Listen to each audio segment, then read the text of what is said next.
Welcome to everyone, and thank you for joining us on DAIC's Taking Care of Business show, where this evening we're speaking of a very important topic. We're speaking on the impact of the global shipping issues on Dominica's private sector. And we know that the private sector has been affected by what's been happening globally. And tonight we're going to speak about this to ensure that our private sector, as well as the general public, understand the importance of this topic to their existence right now. So we're really pleased to be able to have an esteemed panel who are here with us to discuss this. I'm going to bring them on screen so that they all get to introduce themselves. So good evening to my esteemed panel. We invite you to unmute your mic and join us. So we're going to start first with Andrew Satney. Andrew, would you be able to introduce yourself to our listeners here this evening? Thank you, Lizra. Good evening, everyone. Good evening, viewers and listeners as well. Before I start, I wish everyone health and success for 2022. My name is Andrew Satney. I have known Lizra for a couple of years in my capacity as being a member of CARICHAM when I was the executive director of the St. Kitts Nevis Chamber of Industry and Commerce, a position I retired from last year. But I worked in Dominica for several years with the OECS office there from 1990, so I'm very familiar with the Dominica terrain and know quite a few people in the business community as well. And my expertise, of course, is in international trade, international business, and on the CARICHAM network. I'm the trade policy advisor for the network, including transportation as well. I thank Lizra and DAIC for inviting me to the show tonight, and hopefully we can shed some light on what's going on around us that's happening so quickly that we can't even keep track of what's happening as it impacts on our business, our health, our lives, and whatever we plan to do. Thank you so much for joining us this evening. Thank you very much, Andrew, for introducing yourself and for joining us in Dominica virtually. We wish you was here with us, breathing our Dominica air, but hopefully very soon. Hopefully you'll join us very soon. Next, we move to Evadney Esprit. So Evadney, please introduce yourself to our listeners. Hi, Lizra. Good evening to you and good evening to the general public and listening in and looking into this evening. Thank you for having me. I am the general manager of DAIC Center, and the global shipping issue has definitely affected private sector, and I look forward to speaking and contributing to the conversation this evening. Great. Thank you so much, Evadney, for this introduction. And just noting, Evadney is also a treasurer at DAIC, so thank you for your support to the chamber. And we move to one of our other members, Vees Shipping. It's named here with Vernesta Newton. Good evening. Thank you, Lizra. My name is Vernesta Newton, and I represent Vees Shipping as the manager. And tonight, I want to thank our listening public and viewers at the same time for joining us and hopefully gaining some insight as to what the global shipping issue is doing to us, and most importantly, my customers of Vees Shipping. So please stay tuned and listen, and we welcome your feedback. Thank you very much, Vernesta. Great to have you on. Hope your customers are really tuned in and ready to hear what we'll discuss. And of course, we have Javeed Joseph. Javeed, please introduce yourself. Yes, good evening, Lizra. Thanks. Good evening, everybody. I'm Javeed Joseph. I'm a purchasing/broker and also a costing officer here at Shillingford and Company Limited. I've been employed at ACS for the past 7 years, and I've been a broker and a costing officer 16 years in total. I'm glad that you all are here to listen to us and all the information that we are looking forward to bring forth. I hope it's fruit. Just sit back and relax. Great. Thank you very much, Javeed. And we're really happy that, like I mentioned to the panelists, that one of the employees of one of our members is able to join us this evening to share on this very important topic. I want to invite everyone who has joined us to just say in the chat which company you're joining us from, if you're one of our DAIC members, so that we can know members who are tuned into this program. And also, even if you're not a member, feel free to say hi, feel free to share with us a little bit more about yourself so we can get context of the individuals who are tuned in via Facebook and via YouTube. Feel free to share the link so that everyone can benefit from this conversation as well. Well, with no further ado, we want to set the stage so that we can understand what's happening globally in terms of the shipping issues that we've been hearing about.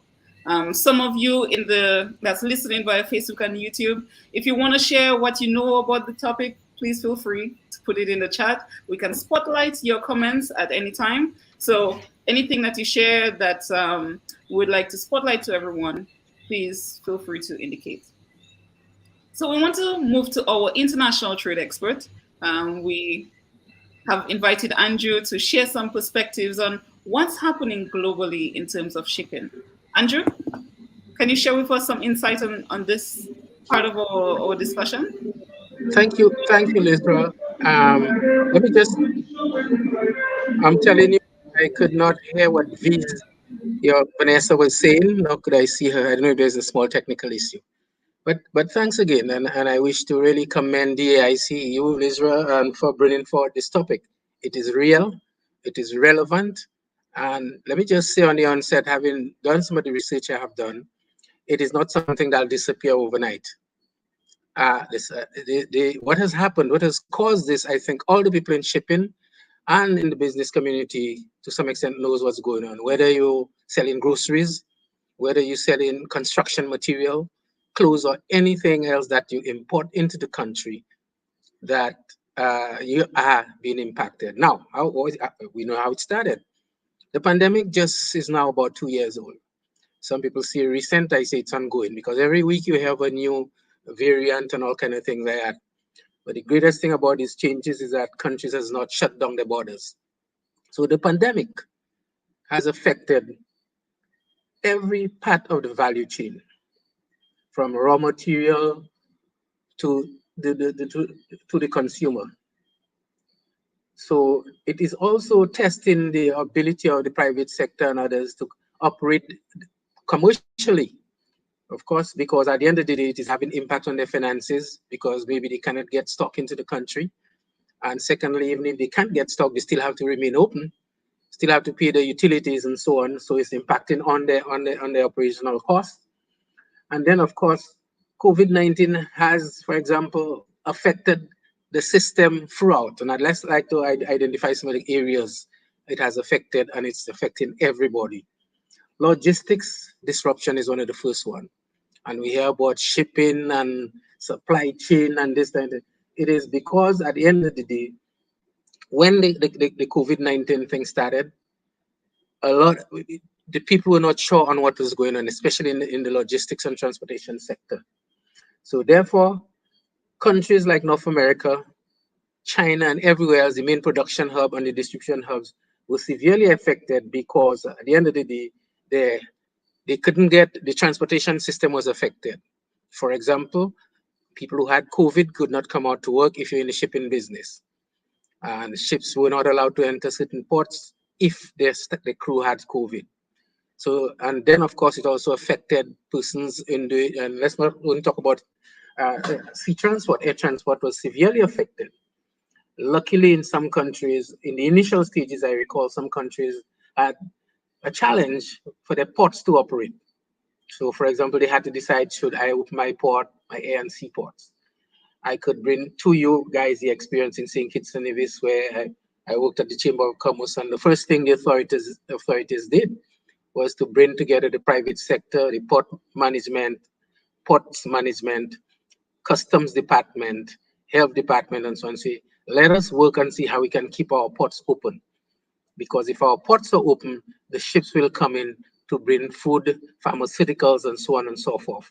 Because if you shut down your port, it's another story. It will impact on you. So that part of the issue, the logistics part, it was something where people had to think fast. And in order to ensure that you reduce the time wasted, whether it be because you're not sure, it's important for all the stakeholders to work together in that regard. So at the end of the day, customs had a major role to play, and the shipping companies, the shipping operators had another role to play, because very early they had to go digital, which means they must be in a position, customs must be able to process goods coming into the country working from home.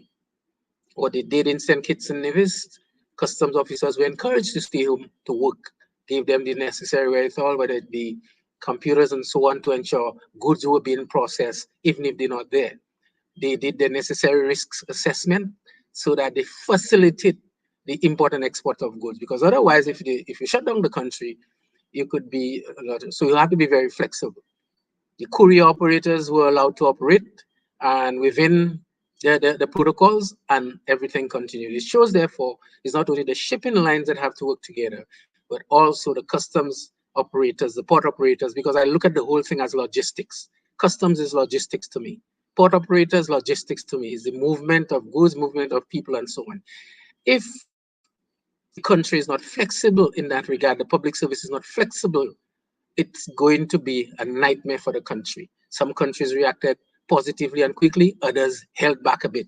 Because apart from you not getting the goods in time, shipping companies may decide, you know what, I will not waste my time going down to a particular island. When I arrive at the port, it's a nightmare. People don't know if they're going to work.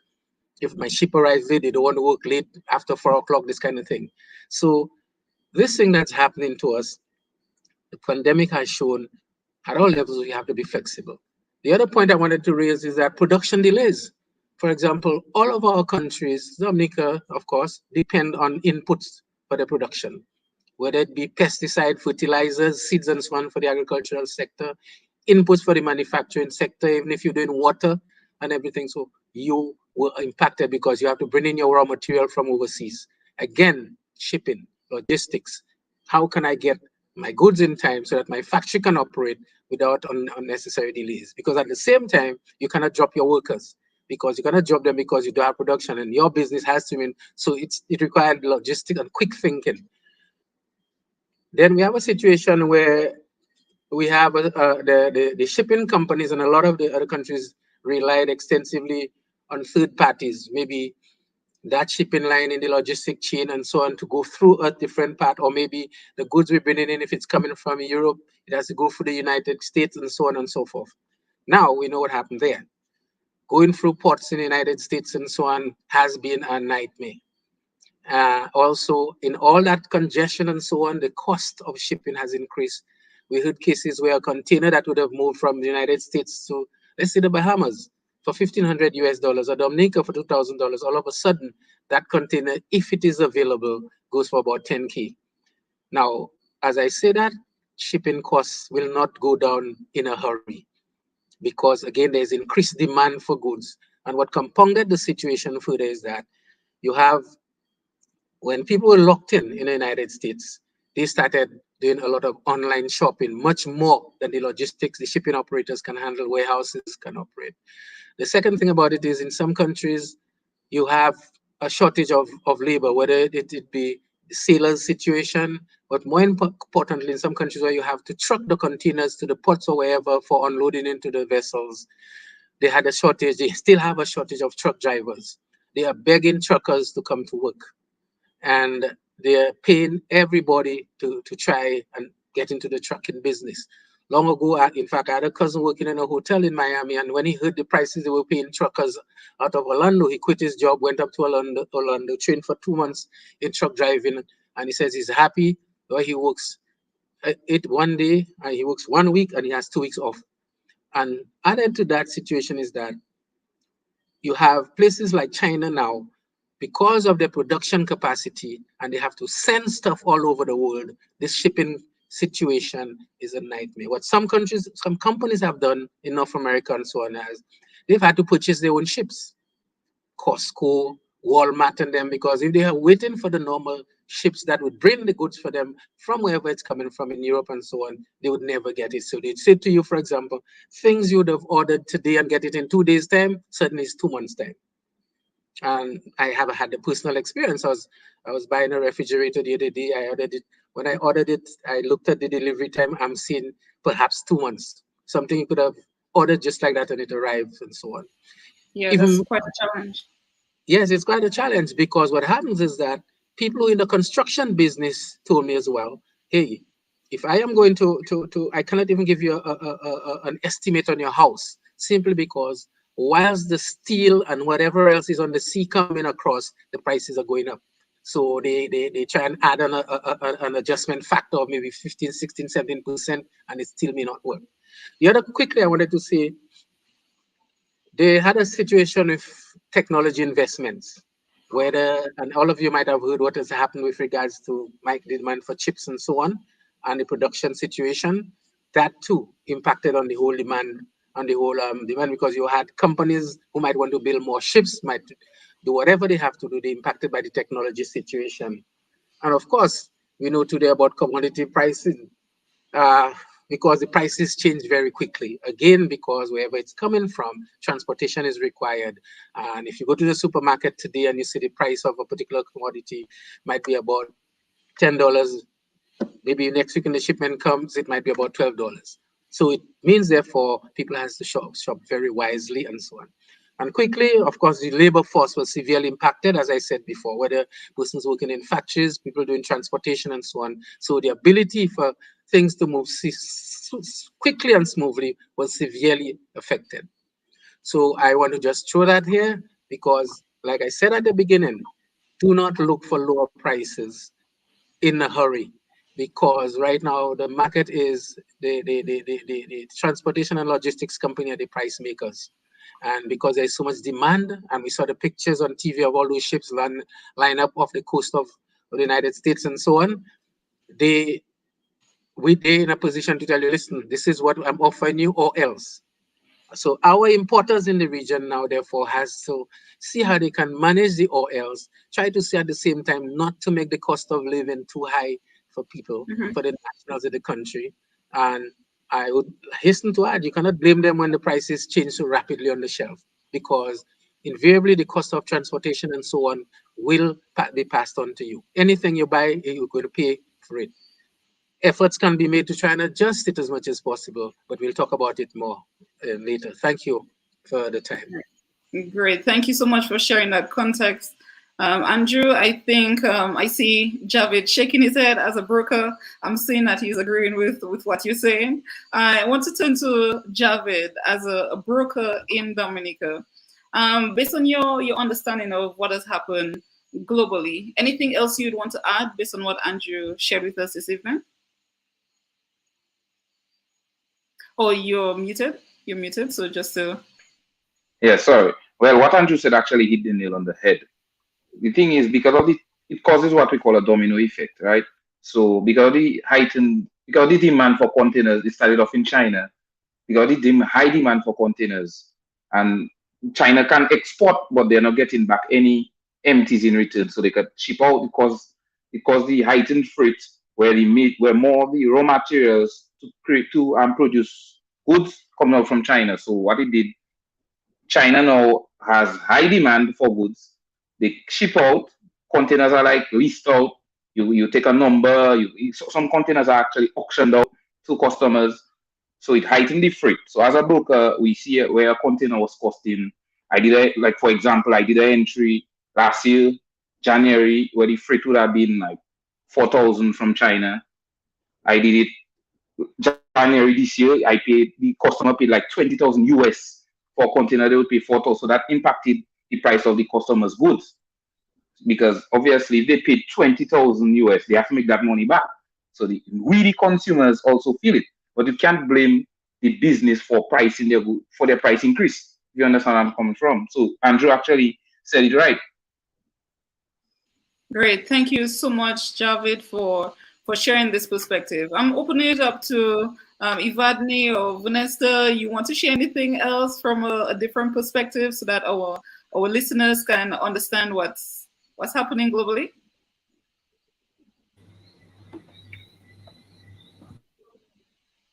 Okay, Vernesta, I think you're muted as well. So just Oh, yes. Okay. So as I said, Andrew handled For some reason I can't hear perfectly. So. Lizra, you hearing me? Yes, I'm hearing you. I'm hearing you. Okay. So as I said, he handled it perfectly, but as a small shipping business, it has impacted us not only in the domino effect, but also in the delays. Because certain times we would have no ship coming in because it is stuck on port congestion. It is causing our customer to be behind, especially our manufacturers. So somebody would be waiting for something to produce for their business this week and would be like, the boats cannot make it because there is a delay, it is stuck in another port. All this affected us. So this has affected our business, and in turn it's affected our customers. Yes, indeed, that's very true. And how about you, Evadney? Anything else you want to add? Or did they take out everything? Everything is covered. I mean, Andrew nailed it when he said everything. It's just how we look at the impact on the business of all of this and how it impacts the business, because the consumers will come in and they will comment on the price, but definitely they do not understand what is driving the price increase. And so I'm very happy we're having this conversation. I've been wanting us to have this conversation for a while now, so that the customer understands. And to hear Javeed say a container move from 4,000 to 20,000 US, it really is significant. So stockouts, all of these delays are causing stockouts. All of these delays are causing you to now rethink and relook how and what you do, whether you look for another supplier. And the shipping crisis has really impacted businesses. That's very true. And thank you all for sharing this. I know that we have persons online who are part of our DAIC board. So welcome to our directors who are on. Welcome to our DAIC members who are on. Welcome to our partners. We send invitation to all our partners, and we're seeing the director of trade is on. Thank you very much, Mr. Walter, for being on, and you shared your greetings to your friend, Mr. Satney. So we're happy that you are here with us and you could participate in this. And also one of our trade officers, I hope I'm getting the title right, but Mrs. Aki, thank you very much for joining us this evening. We also see that we have other members and other individuals of the private sector who are here. Thank you so much for joining this discussion. I see that Mr. Geoff Asafan said that it's a great show to enlighten persons who are not versed on the mechanics of shipping versus the cost of goods and services. So thank you very much for adding this statement and joining us on this evening's program. And we invite you to share this link with everyone in your WhatsApp groups, on your WhatsApp status, Facebook, YouTube, whatever you can do. This is important for Dominica, not just for our private sector, but for general public, and we want everyone to benefit from this information tonight. We'll just add to the stream and go to a video so that everyone get into the spirit and you get energized with what we're discussing here. Half of the global shipping Dominica's private sector.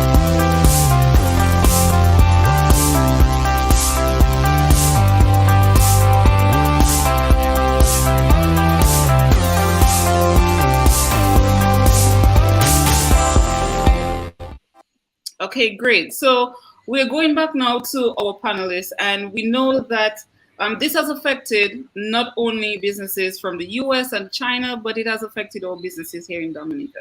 And we want to understand from our businesses, how has this affected your business in Dominica? I know sometimes with competition, it's difficult to say everything, but at least to give some insight into how your business has been impacted. Who would like to go first? How about you, Evadney? Yeah. Sure. Lizra, the impact of this global shipping crisis has been significant on our business, and I know a lot of businesses in Dominica. We had major delays in our supply. There were times when we could get no supply, and most significantly, price increases that we saw in excess of 200 and 300% increase in price from the supplier. And it's as a result of what Andrew stated at the beginning. There was no labor, there was no transport, So all of that cost was passed on to us through our price increases. As a business, you have to take um, less profit margin because the prices are so high. You start asking, will it even sell? Less profit. We had stock outs. And so, as a business, we had to think, we had to reinvent and innovate. Our relationship with our suppliers really showed itself during all of this, because had we not had relationship with our suppliers, then it would have been even worse than what we had. You know, we had no stock to sell to the general public, and when we do get stock, the price had to go up. So the impact has been significant. If we have to go through the list, the other panelists would not get time to talk. So I will afford them some time to talk about how that has affected their business. Okay, great. Thank you so much for sharing this, Evadney. How about you, Vernesta? Okay, well, it has affected Vees in the way that the purchasing power. As a freight forwarder, we rely on our customer to do the online shopping and ship with Vees. So, with the increasing prices or even the lack of availability in, for example, on Amazon, so a customer would order something probably for their manufacturing business, but because it do not have it in stock or the price is too high for them at the time, that they no longer places the order, so that decrease the amount of customers you have at the time shopping, because one, you have the delay in getting the items to Miami where all our goods are coming from, and then it's freight forwarded to us, so that's a delay in there. So it also makes the customer order, probably if they wanted to order 5 shipments for the month, they would say, okay, I will order one, I will do one big shipment, and because I don't know when it's going to be back in stock again. So that caused the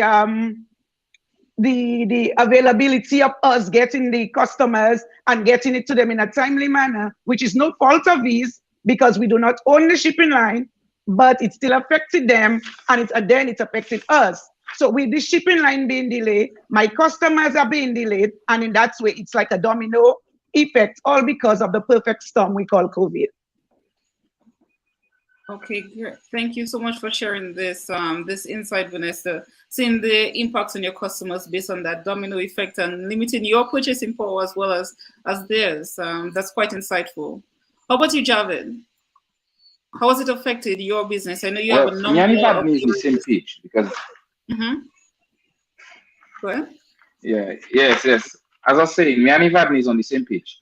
We run a grocery store and so on. So what happened is that we get a lot of customers' feedback, and sometimes it's really on the negative aspect, the negative side. What happens is that, as she said, somebody will come today, and I think Mr. Andrew said that somebody will come today and they'll purchase a candle. Next week, they'll come back, they'll see the candle 4 times the price. And it's like, we know as we have to sit down and say, you know what, as the costing aspect of it is like, what should we do? Decrease our margin, you know, certain items which have expiry dates, we have to like just decide we give it out basically at nothing cost price. It really affects us in many ways with the delays. You sort out something today, you know the price is at $20, sort it out tomorrow, it goes up to like $50, and trying to explain that to them, it's really tight because some people, they don't understand that. They just come to buy, and it's like, oh, because it's selling, you put it up. So it's like it just causes a great domino effect all down the line. Okay, great. Thank you for sharing that, Javeed. Andrew, based on your oversight of working with businesses across the region, across the OECS in St. Kitts, St. Lucia, and other countries, anything different that you would like to share? You could unmute and join us. Thank you, Lizra. It's been an interesting 2 years when we look at what's happening. Now, with regards, I heard Evadney make a statement there about relationship and trust. Like everything else in business now, relationship and trust is very important, especially relationship with vendors, suppliers, logistics suppliers and all that, service providers, it's simply because, and it comes back to the fact that if you're new into business, let's say you're a business person who just started operations and you have to bring in goods and so on from overseas, and you have not built the relationship and trust from your suppliers, your logistics service providers and others, you could be in a lot of trouble in that regard, because they will stick to whom they know. It's a given. And then, of course, if people have had a long-term relationship with one of the shipping lines, you can speak. They know you already, so it's a little easier. Now, again, trust. I'd like to say more about trust. The trust and relationship is very important between government agencies like the port operators, the Customs and Excise Department, other border agencies like the Agriculture Department, Ministries of Health, and others who have to manage the ports. Very important, simply because at the end of the day, all involved in the process has to be nimble on their thinking. Long ago, it was easy. Not long ago, it was easier to operate what you call just-in-time management side, where you could bring in goods as you need it and quickly. You don't have a big warehouse; it's lean, so you could bring. Nowadays, of course, the situation has changed. We may not just need to have a bigger warehouse to have stock there to keep our shelves occupied. Now, there's the issue of expiry date on some perishables and so on. We have to be very flexible on how we manage this thing. We also have to educate our customers and consumers, simply because when they say things like, oh, the prices change because it's selling well, it's again important. The news is there, it's on the news every day. You see things happening, but it's up to us, because maybe when they pass by the harbor they will see maybe Tropical or Bruno or King Ocean, and them tie up there every week. But what they do not understand, it's a logistical nightmare, and also it requires the relationship that we can still bring in stuff into the country. Now, again, what can help in the whole process with this is to avoid the unnecessary waste of resources. The private sector, linked to the government departments, must use technology as much as possible to reduce costs. The countries that do not go down that way, I'm sorry to say, they will die, because it's a very competitive world out there. If you're stuck in the old mode of doing business, it will impact on the costs of things. It will impact on shipping lines really wanting to deal with you. It will impact every aspect of what you do. And that is why the involvement of the private sector is so important with the government agencies, customs, and so on. It's a partnership, it's a relationship. It's not a them and us with agriculture department, because we are all importers in no matter what you see. Dominica grows a lot of agricultural produce, but you need the pesticide, the herbicides, fertilizers, and other inputs, even the seed material and so on. If you go into poultry production, you need the day-old chicks. You do not have a hatchery. If you go into poultry in a big way, you need to have the antibiotics and everything else. So at the end of the day, it means, therefore, we're going to be importing. It will impact on our costs. And as much as possible, everyone should join in to see how we can reduce the costs. Now, Lizra, if you mind, I might say it, one of our partners in Karicham approached the government with a plan. Well, Andrew, maybe we just save that part a little later. I'll leave it. Yes, a little later to give some insight. We'll leave it for later. Andrew is going to say something extremely important later on. And if you decide that you wanted to leave this, you need to understand what happened in the region so that you can have some insight into possible solutions for us in Dominica. So this is a little teaser to keep everyone in, because we need you to be a part of this discussion. Sorry for cutting you, Andrew, but I think I know what you're going to say, and we want to listen. I'll not say it. But I just wanted to end my intervention. Let me just end my intervention by saying that the private and public sector in some of the Caribbean islands have been very innovative in what they do. Yes. Because we recognize it's important for the country to work as a partner, listen to the private sector and what they're saying, so that they can help move the process forward. Because without the partnership, without the relationship, first thing we must understand, like I said in the beginning, the cost of shipping and logistics and so on will continue to rise. It will not go down in a hurry. So if you have that in mind, therefore, all persons involved in the process have to be working together to see where they could cut costs, where they could share the risk, where they could do everything in the whole process. Great. Thank you so much for sharing this, Andrew. And all the points that all of you mentioned, it's so valid. And I'm seeing from even our chat that some of our participants saying that this has enlightened them and they understand why some of their favorite goods are taking so much longer now. Even maybe a lipstick is like gold right now. Seeing the cost move from 4,000 to 20,000, that's extremely huge. And someone even mentioned like, oh, Senior Vice President, I would spotlight his comment. He says that this brings clarity to the matter and shows that some businesses really have no say in this matter. And we see that Janelle said that it's so true, and then we the customers blame them. But this is an opportunity for all of us to be enlightened and for all of us to find solutions to this as well. Thank you, Heavens and David, for saying that this has helped you to understand the reason behind the prices, and thanking DAIC and even all our panelists here for sharing this key insight.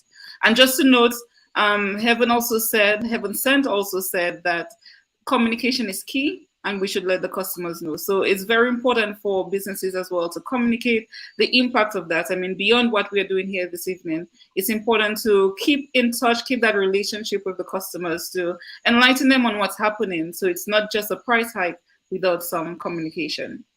So I think we will go to our next question, where we want to understand a bit more about the imports and how this has specifically impacted imports. But just before we do that, I would just add to the stream to share with you that DAIC, we did a survey among our members, and of the members who responded to the survey, 67% were retailers and wholesalers, 22% were manufacturers, and 11% from construction. And just to understand what some of the businesses said, I will take out the comment here so you could see more clearly. For the impact of the global shipping issues, just reinforcing, there was increase in, most businesses said, an increase in the cost of items. There was also delays in shipping, shortage of the products, significant increase in prices to customers.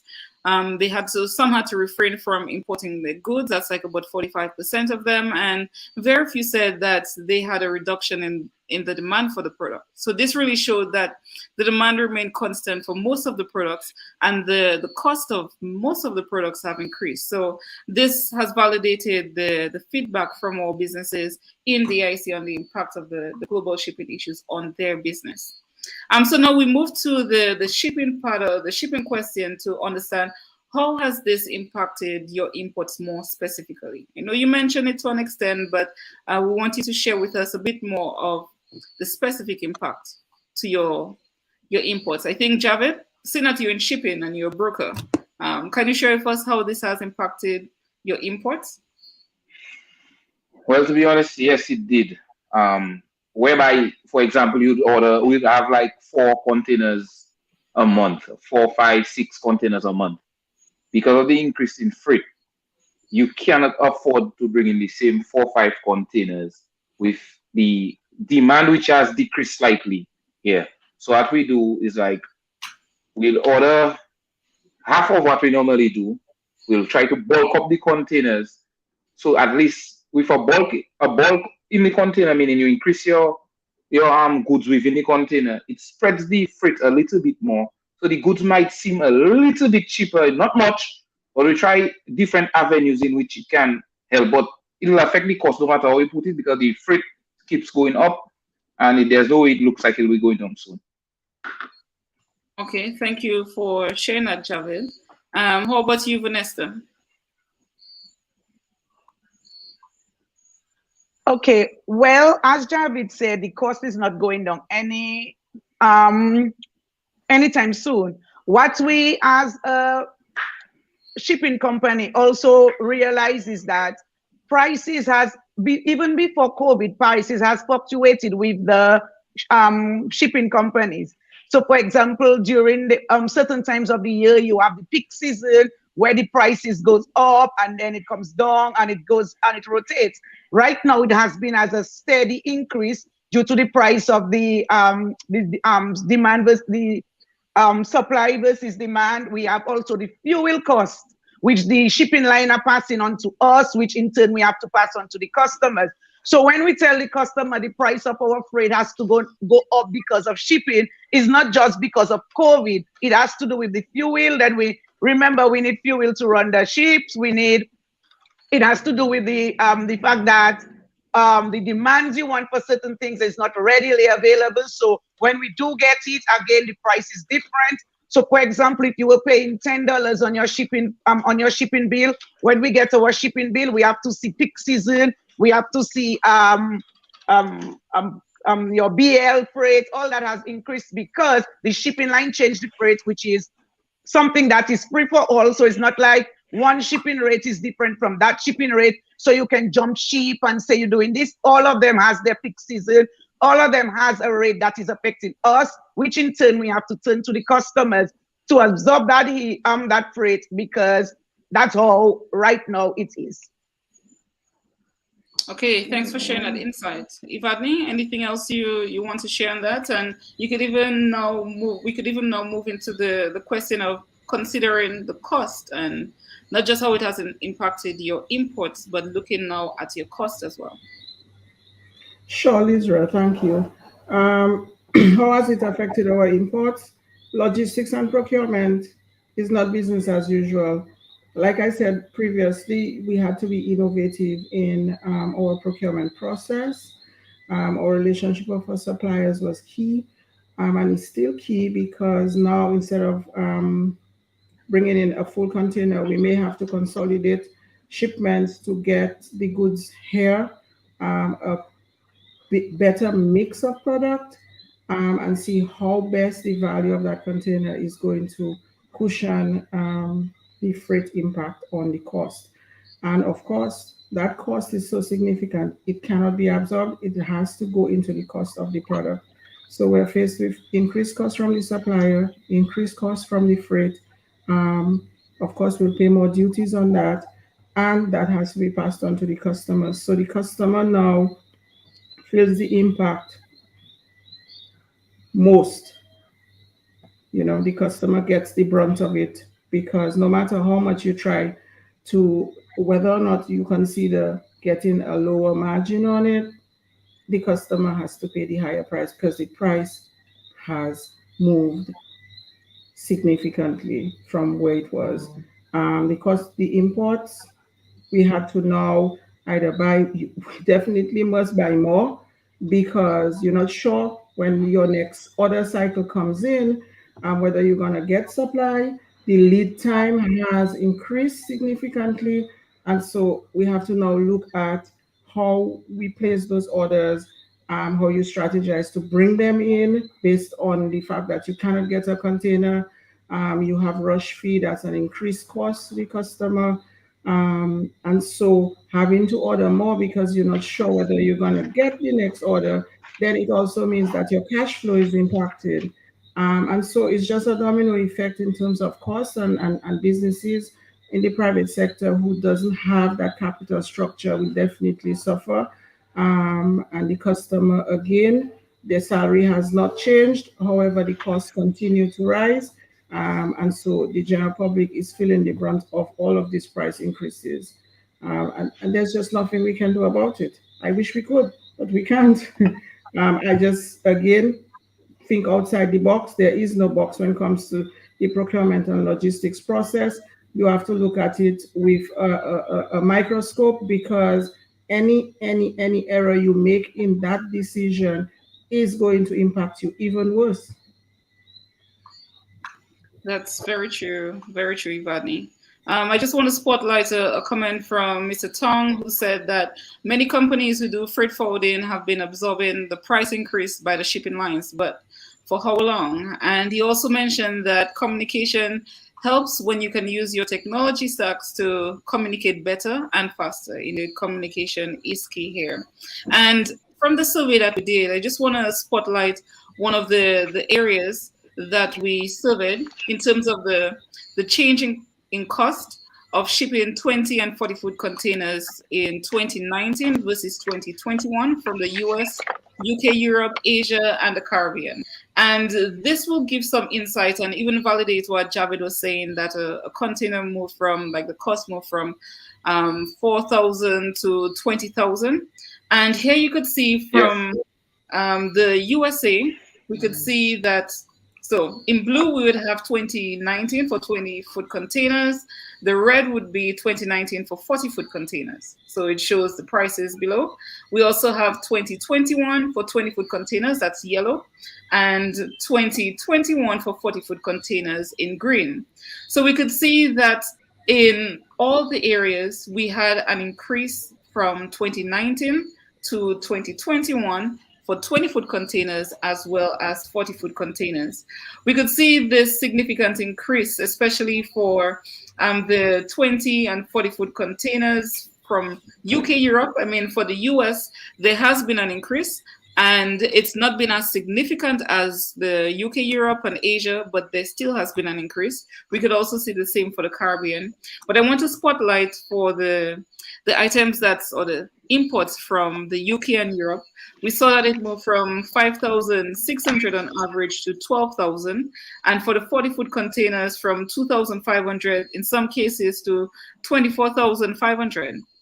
We also see the cost from Asia, 20-foot container moving from 8,900 to 32,000, and we have a similar elevated increase from 12,500 to 37,400. So we just wanted to highlight these for you to understand that even from the survey we did across the businesses in DAIC, we see that there's been a significant increase, in some cases triple, quadruple, the cost of imports of containers, 20 and 40 foot, comparing 2019 to 2021.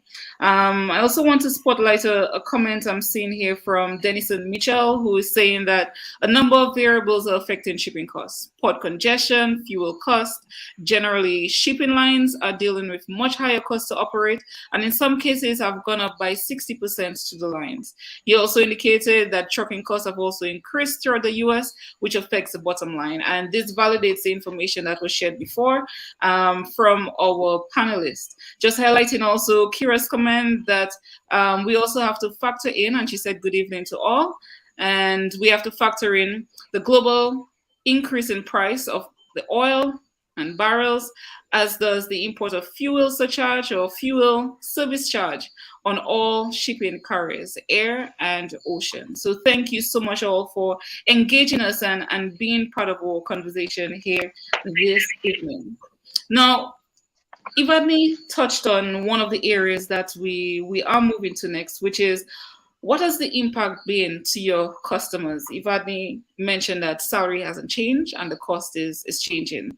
And we know that we have a number of customers who are on here tonight and customers who will get to understand more of this impact. But from your perspective, how do you think that your customers are impacted by this issue? Well, Lizra, first of all, their purchasing power. Even if they need the product to start their business, the purchasing power, as Evadney said, the salary hasn't increased. So for something they were buying probably for $5 and now it's $20, they have to really budget to see, do I really need this?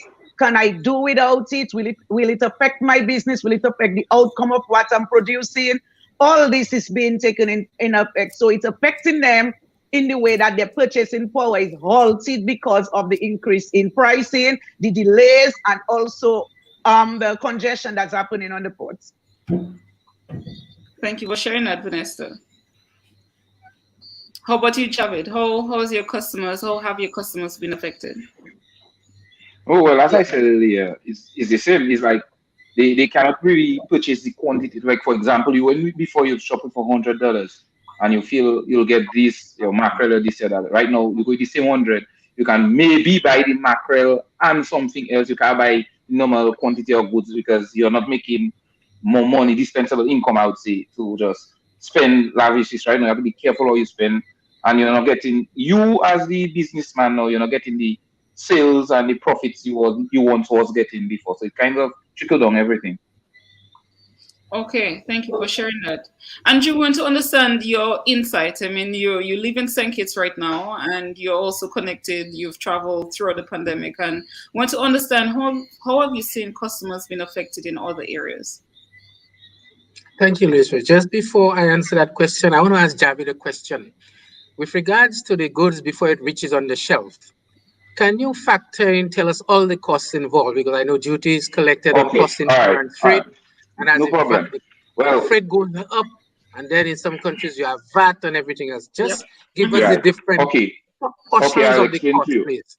Thank you, Javeed. Okay. Yeah. All right. In Dominica, majority of our items which come in the country, it's on a 20% scale, import duty that is.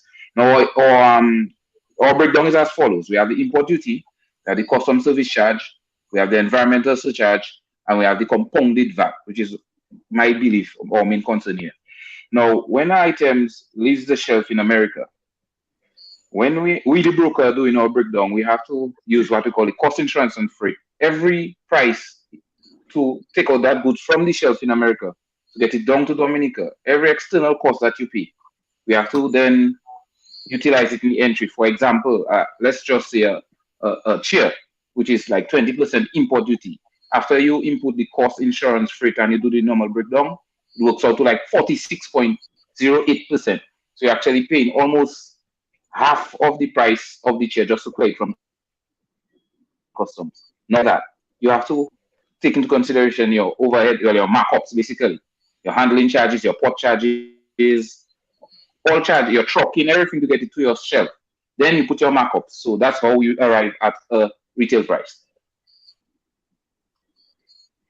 That is Thank you, quite Javeed. insightful, Javeed. I think that really even answers David's question, well, partly in terms of how the fees are calculated as it relates to a single barrel. But I think based on Javeed's answer, it gives some perspective into the additional cost that's added onto any good that comes into the country. No, Javeed, the question referring. So, yeah, sorry, you said something about the single barrel. I saw the question that the person placed, but it's basically what they're asking. How that the customs officer would arrive at the price of a barrel, because some people may see customs overcharge them, customs give them a hectic figure. But I, as a broker, customs doing their job, and any price I believe a custom give an individual for a barrel. Sometimes you may feel it's plenty, but he's actually going within his bracket. I'll explain to you. There's a valuation. There's a stage customs go through which we call evaluation aspect of it. That's how they take to price a barrel. Now, you might feel a little thing in that, but it takes a cost to buy the barrel. When they value in your barrel, they don't take in consideration your freight cost for the barrel. People don't fail to understand that.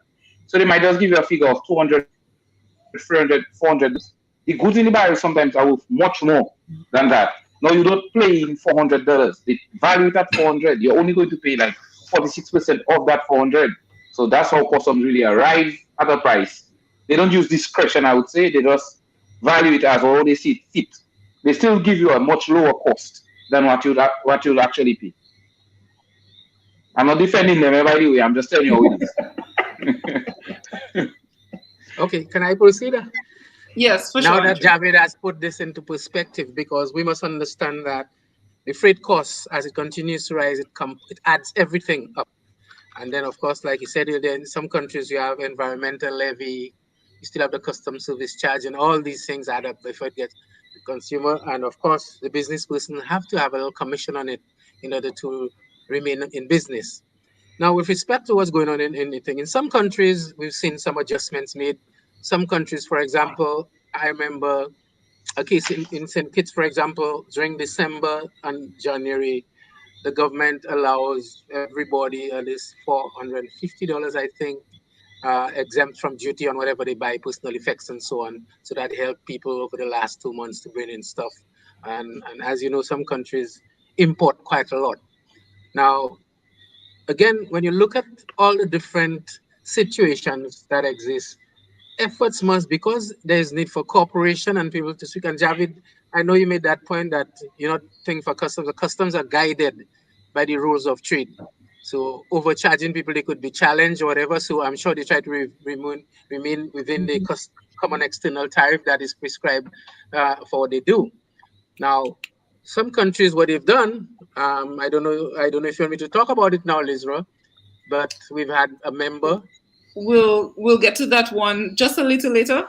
Just a little later. She's holding that one back. Okay, that's good. I'll let her talk. But anyway, at the end of the day, we have to, and the education part is very expensive, to let consumers know exactly what adds to all the costs of goods when they come into the country. And Javeed made a point earlier on that when the container comes in, it goes back empty. And the shipping companies charge you for the cost of that empty container. Now, if we had the level of exports on the goods we had, we could have exported to the United States where the container come from or wherever. That might help spread the cost and reduce the price of the container. We do not have, it's very limited as well. What I saw recently that some countries in the Caribbean and Latin America have indicated what might be best to do in the meantime, and it's a long-term thing, is since a lot of the goods from that goes into North America comes out of Asia, China, and so on and so forth, and there's the congestion, the cost, and everything like that, they are considering establishing large warehouses in their respective countries, perhaps near the port. At the same time, try to attract manufacturers who are out there in Europe and other places to come and do the manufacturing in their country simply because they're saying, look, we are only 3 or 4 hours out from Miami. Why don't you use our place to do your manufacturing? You can bulk up production there, bring in raw material and input from Asia and so on and so forth, and do the final product let's say, for example, Dominican Republic or any one of them. Because I heard the statement, I read the statement made by the manager of a private port in Dominican Republic. Lizra and I visited there some time ago, and they're looking at alternatives to try and reduce costs to make sure goods are available and to at the same time provide employment at the local level. The approach to this whole thing is not a overnight fix. It's a long-term fix because some people are saying maybe by 2023 or 2024 things will adjust. But the situation is so many things are happening at the same time because it's not only shipping costs. Can they get drivers, right? Can they get drivers to move them trucks? The other thing is, like I said earlier on, the cost of fuel. And in some shipping lines, they do two things. They have in there a cost added, which is called the bunker adjustment factor. Bunker is the fuel they use. So they're assuming that in case the cost of the fuel goes up maybe by about 4, 5, 10%, they are hedging. So they might add in another 3% on the cost of the freight. They call it bunker adjustment factor. I've also seen some companies use a currency adjustment factor. For in case the dollar, whatever currency they use goes up and down, they are hedging. They are making sure that they're covered. And all these things that they do. So it means, therefore, we have to, in the Caribbean area, in our islands, try our best to make sure we educate our people and say it's not us. We are influenced because in these big countries, like I've always said to people, when they do things, they themselves are looking at their costs. They're trying their best to work with you. And the relationship where you can spread your risks, again, is extremely important. These are things we have to learn to do throughout the process. At the end of the day, countries have to do things as well at the policy level to help the process. Great. So thank you so much for sharing that, Andrew. I think this gives some more insight into the question and the topic. Right now, we want to share, back to the survey that we did, the actions that our businesses have taken to mitigate the impact of the cost. And I know that we're coming close to the end of our time. So I would ensure to spotlight the feedback from our businesses so that our listening audience can hear what our businesses have taken as DAIC members to manage the impact of the cost on our consumers. So they've increased their order quantity and ordered in bulk. I think Evadney mentioned that they've taken that strategy at times. They've also maximized container load volume, which Javeed mentioned that they're doing as well. Establishing closer relationship with suppliers, because that's important in ensuring that the just-in-time that was mentioned, when that cannot happen, looking at how we can get the goods when we need them. Increasing sales items, so to get the goods out, increase the amount of sales that the businesses offer so that consumers can get it at a better price. Ordering cheaper items in some cases with good quality, yes, but cheaper items where it doesn't affect the quality for the consumer. And then looking at two other ways, change purchasing countries to stop ordering from certain ones. So if ordering from Asia was, like we saw, the extreme increase in prices, ordering somewhere closer, like from the US, to mitigate that cost was one of the ways that our businesses have managed this cost. And finally, managing the value of container to reduce the freight cost. So similar to maximizing the container load, but also the value of the container to reduce the freight cost. I want to share with open up the floor to our businesses here to indicate if there are any other areas that you've been providing support to your consumers amidst this global shipping issues. Anything else that you would like to highlight that you've been doing?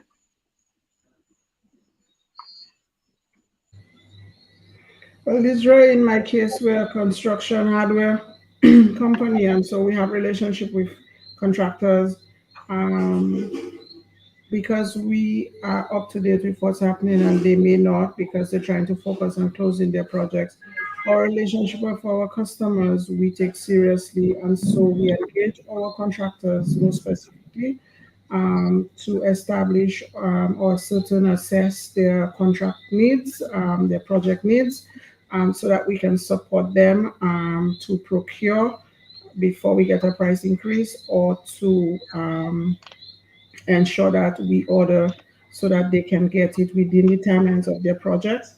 That's what I say. That's why I say your relationships rarely will come into play during this time of crisis. It's not only the pandemic that's affecting us, in addition to having to deal with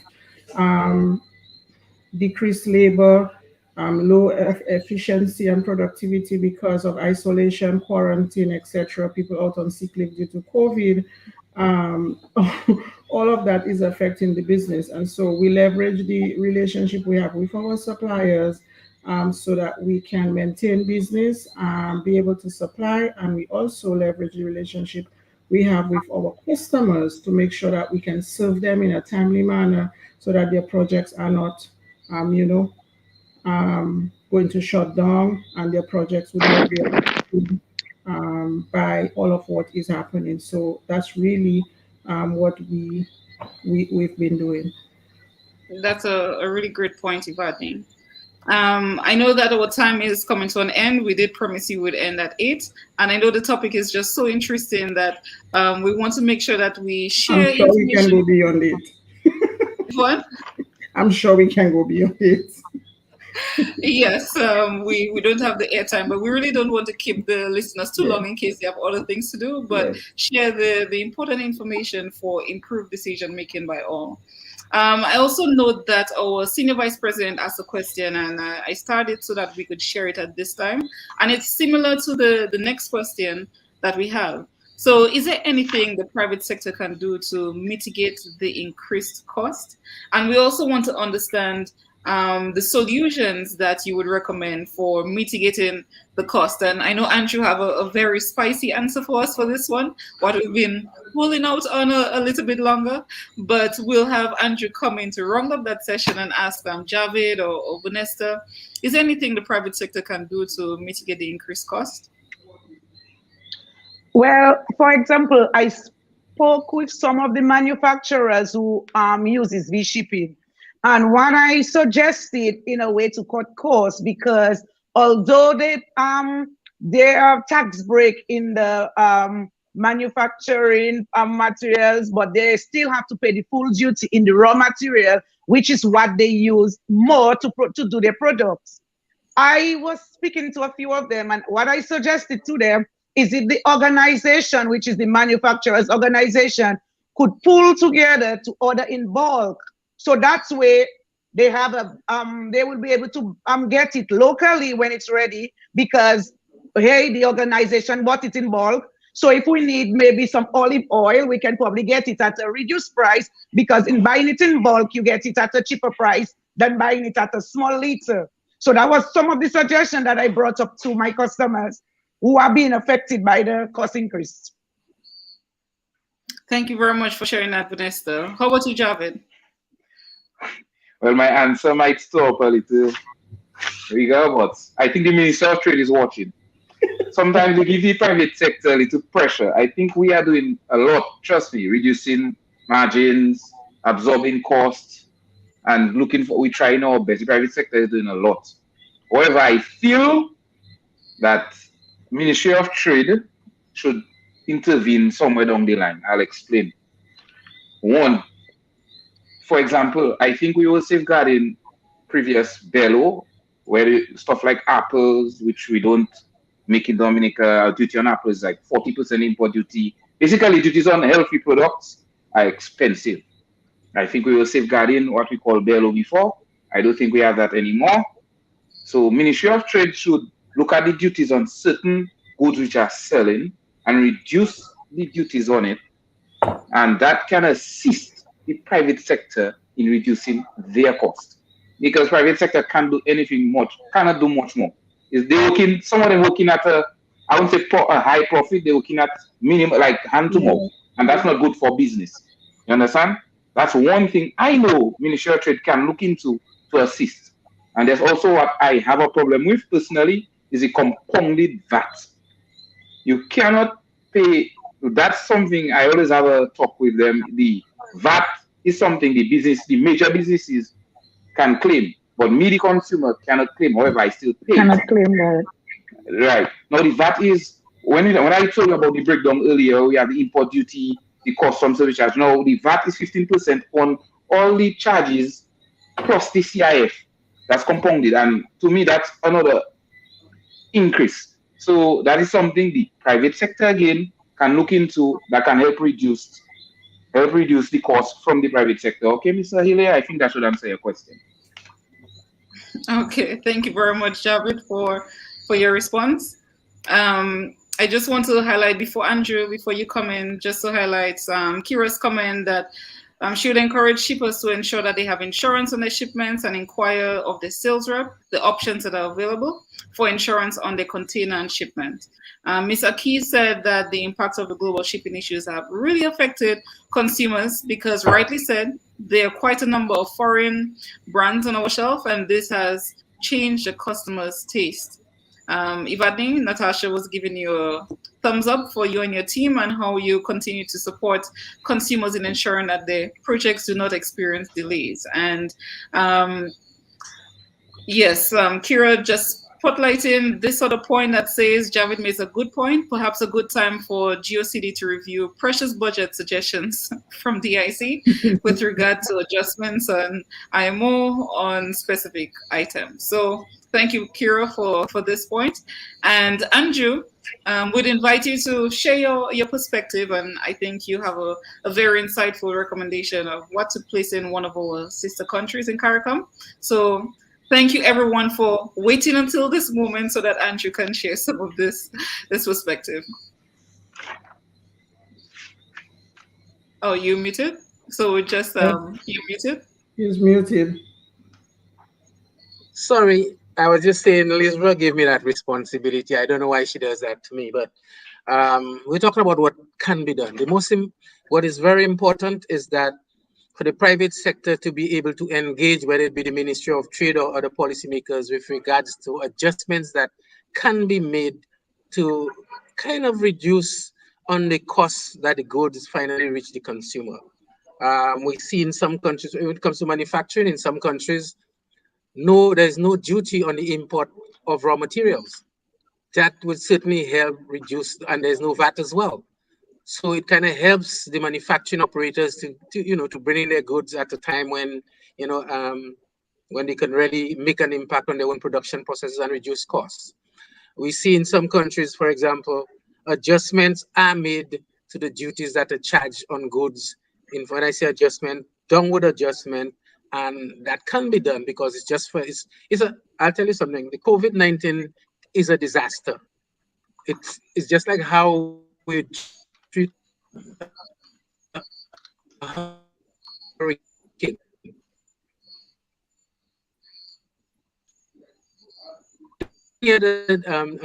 That's reduce the duties on products that come into the country, whether it be for construction or whatever else, to ease that people are experiencing.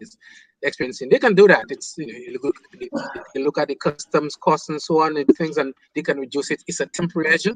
They make that recommendation, that suggestion, they put it in CARICOM, and see we're taking this action for a short term, or maybe 6 or 7 or 8 months or whatever, to help us with the recovery process, to help with business continuity, and to help ease the cost on our consumers.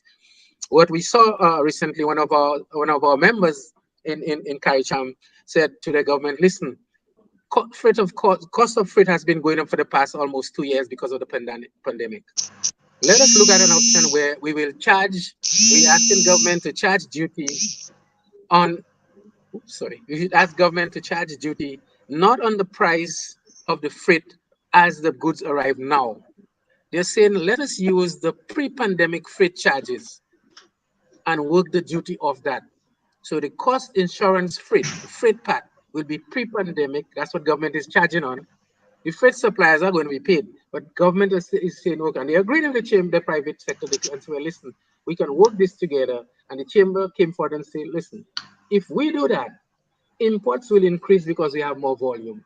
And it will be transpired into making more money at the border anyway, because you have more goods coming into the country, you have a lower charge. It's an impact that when people can get things a little cheaper, they import more.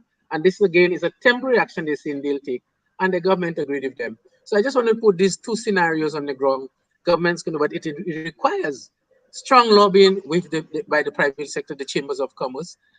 It's also is important to have the relationship that you need to have with the policymakers, because perhaps they may not understand, because in some countries the Ministry of Finance is just looking at duty revenue, but they need to look at the scenario when it is presented on how volume can make you make even more money at the border than you might have made, because perhaps reduce imports and reduce prices on stuff, cheaper goods, all these kind of things might come into play. I just wanted to throw out these points on behalf of Lizra.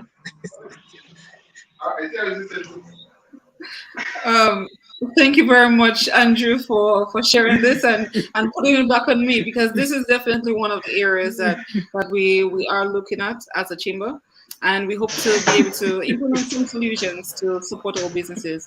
I do want to spotlight that Kim Gardy said that this has been a very important topic. And as usual, the MSMEs are the ones who ultimately the consumers will be most impacted. So we have to do as best as we can to protect and support the livelihoods of our small businesses, so that we can have economic development, economic growth, reduce social issues in Dominica, because we know that everything is really compounding.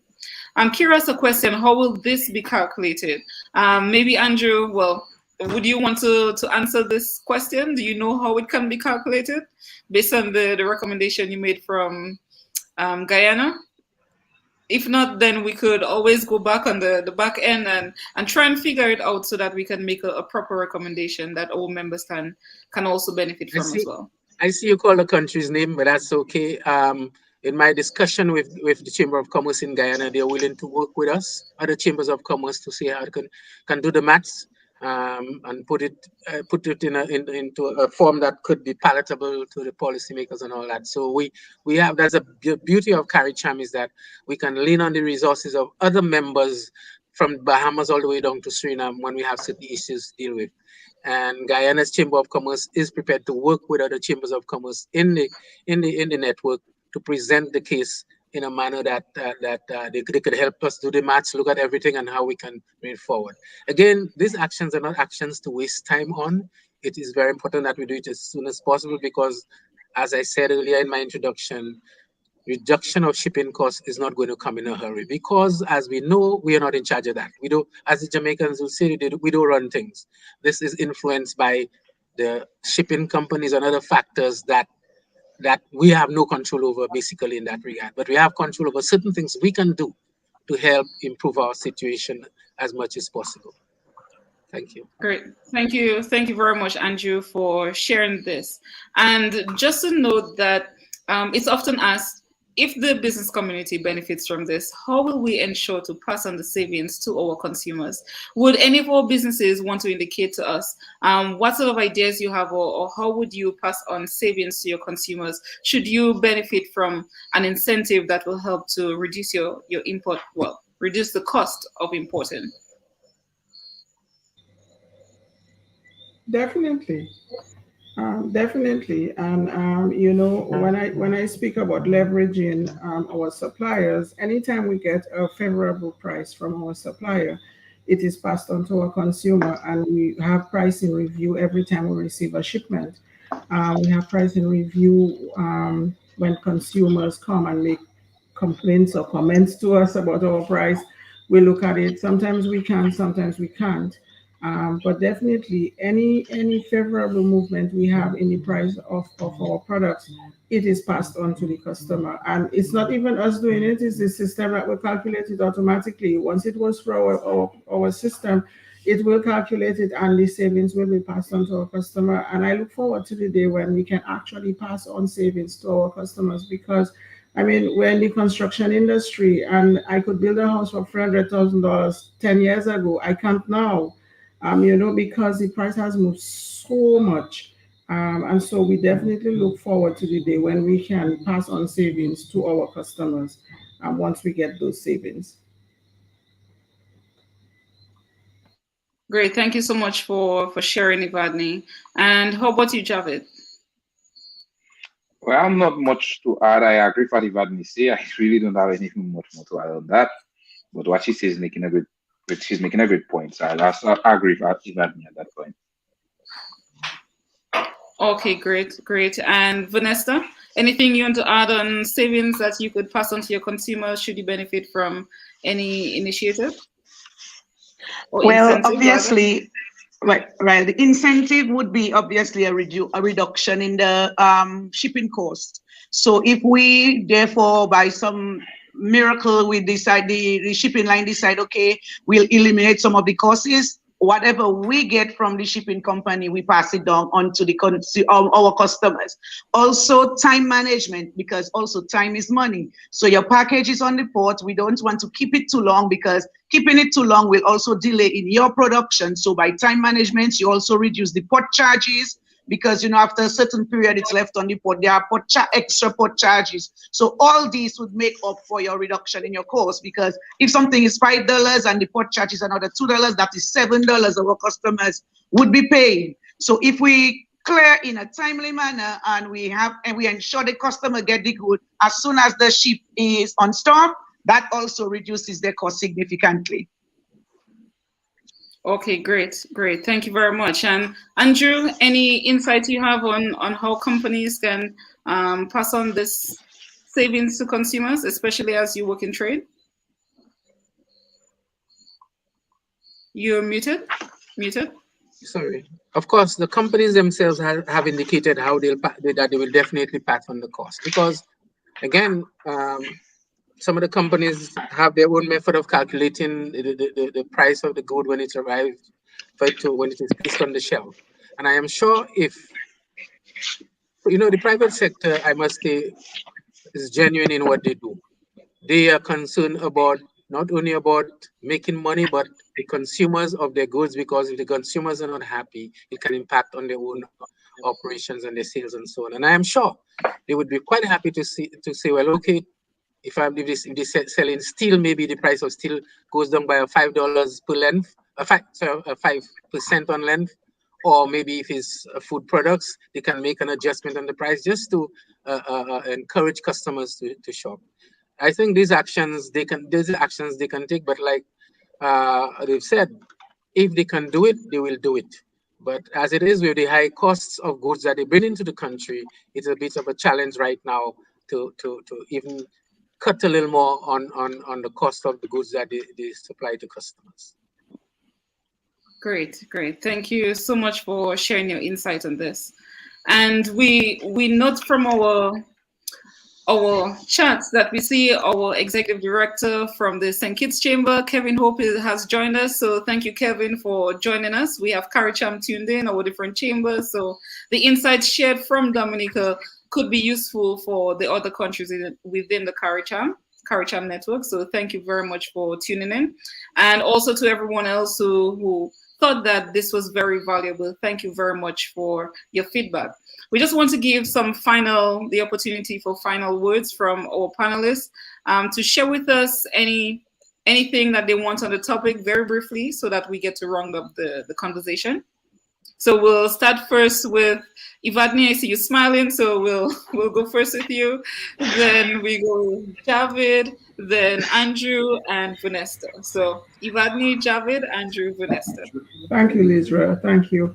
I must say I'm happy we had that conversation. It is something that is worth discussing because the general public needs to be educated on what is impacting the price on the shelves. We have seen it happening for the last 18 months, and it will continue. Every supplier I talk to will tell me they don't see the price going down. And Andrew told us tonight the price of freight, the freight cost is not going to go down. Um, I encourage businesses to be innovative in your operations. Think outside of the box. If you do have a box, we don't in my group of companies, but innovate. Be innovative in how you procure, and look at your logistics, and just remain steadfast. I have hope that this will get better, but it will get worse before it does get better. Costs will never go away, and even if we try, no matter what you try to do to bring the cost down. So if you decide you're gonna order more, it's a cost to you, more insurance, more storage costs, more movement, more probably you have expiring goods on you, etc. So there's no perfect answer. It's almost a catch-21. But as business owners and leaders, we have to innovate in our operations to make sure that we stay afloat in these trying times because the challenges are very, very present. Thank you for the opportunity, Lizra.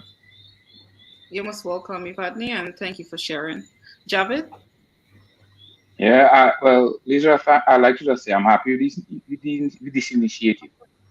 It was met, and the viewers can now be aware of what is really going on in the shipping industry and the domino effect it caused and how it affecting the economy. So I wish to emphasize, just to reduce some of the burdens on us, the public and the consumers. Some of what was discussed here, it should be taken into consideration by relevant authorities, and they can work on it and see how they can assist the private sector, the shipper, everything. We can really help each other. So with that, I just want to say thank you. Thank you very much, Javeed. Okay. Andrew? Thank you, Lizra. Thanks again for having me on your show, on your program. I think it is timely relevant, and you did a fantastic job in getting a good team together. I think at the end of the day, it is up to us, when I say us, the private and public sector, to work together to be as efficient as possible to reduce costs wherever possible. For example, the private sector will invest, and I know they'll do it in using technology as much as possible, but it is up to the relevant authorities, whether it be Customs and Excise Department, to use technology as well to reduce the costs of operations. As we see, and I tell you, Lizra, you and your members must familiarize yourselves with the WTO Trade Facilitation Agreement. Why is that important? It all looks at efficiency in the management and clearing of goods, which will be passed on. The reduced cost will be passed on to consumers as well. And I can say that if one day you're having a special event like this, I could do a presentation in the TFA to your members, and you can invite some of your other agencies, other customs and so on to join it. Simply because on the 22nd of this month, the TFA will be 5 years in implementation. So that has been going on for 5 years. The private sector has a very important role to do, and I urge everyone to study it. You know why? Because if your country does not have what you call a single window, a single electronic window for clearing goods that come at the border, then you can challenge and ask why it's not happening, because your country is a signatory to the agreement.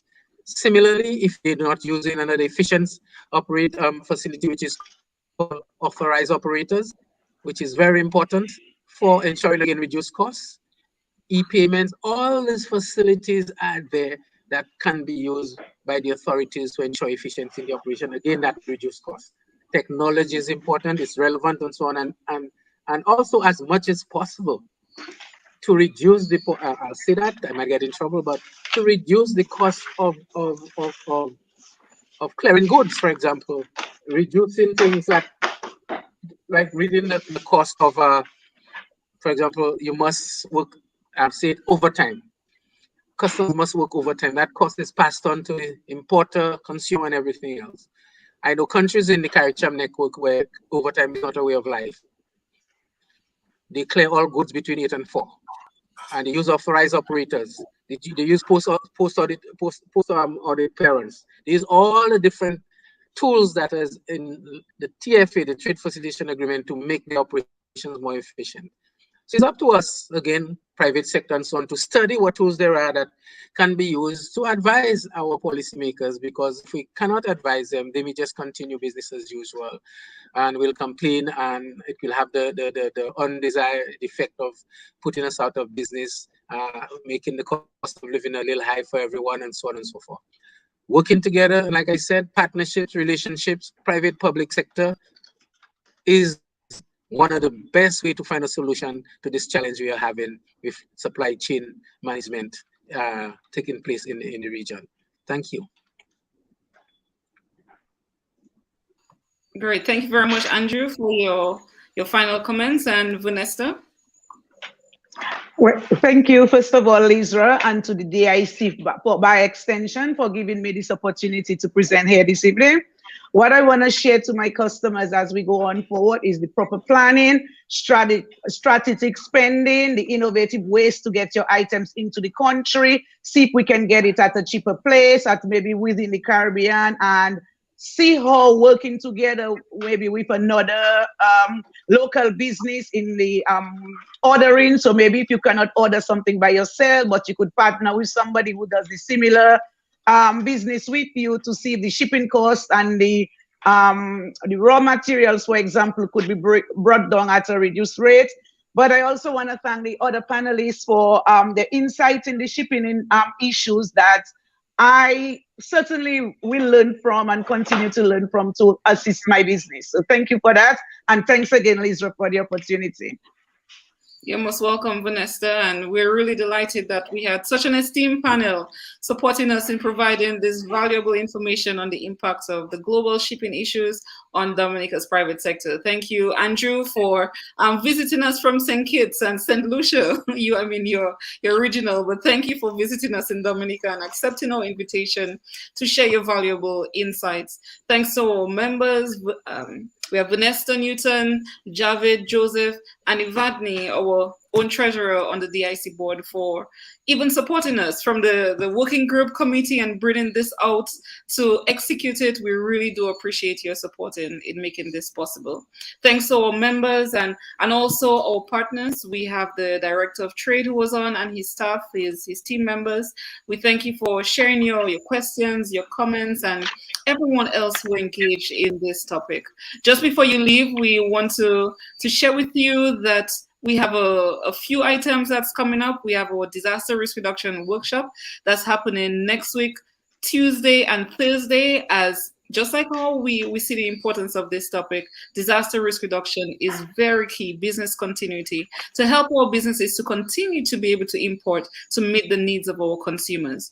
We also have a very important topic for MSMEs tomorrow evening. It's a free webinar for DAIC MSME members on best practices in preparing for the tax season. So all DAIC members who are tuned in, please take advantage of this opportunity. Same time tomorrow evening, 7 to 8 p.m.